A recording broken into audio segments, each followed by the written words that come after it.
Introduction. Getting ready to become supernatural. I realized that writing this book is a risk for me and my reputation. There are certain people in the world, including some in the scientific community, who might call my work pseudoscience, especially after becoming supernatural makes its debut. I used to be overly concerned about those critics' opinions. In the early days of my career, I always wrote with skeptics in my mind, trying to make sure that they would approve of my work. On some level, I thought it was important to be accepted by that community. But one day, when I was standing in front of an audience in London, and a woman holding the microphone was telling her story about how she overcame her disease, how she healed herself through the practices I've written about in other books, I had an epiphany. It became very clear that those skeptics and rigid scientists who hold their own belief about what is possible aren't going to like me or my work no matter what I do.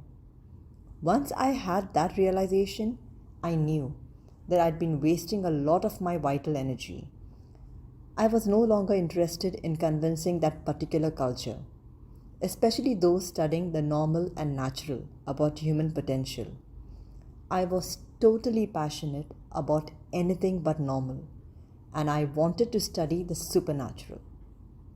I got very clear that I should give up my futile efforts to convince that community of anything and instead direct my energy to a whole other part of the population that does believe in possibility and does want to listen to what I have to share. What a relief it was to fully embrace that idea and to let go of any attempt to make a difference in that other world. As I listened to the sweet lady in London, who wasn't a monk or a nun or an academic or a scholar, I knew that in telling her story to the audience, she was helping others see some part of themselves in her. Those hearing her journey might then believe it would be possible for them to accomplish the same. I'm at that point in my life where I'm okay with people saying anything about me. And I certainly do have my flaws, but I now know more than ever that I am making a difference in people's lives. I say that with utter humility. I have labored for years in taking complex scientific information and making it simple enough for people to apply to their lives.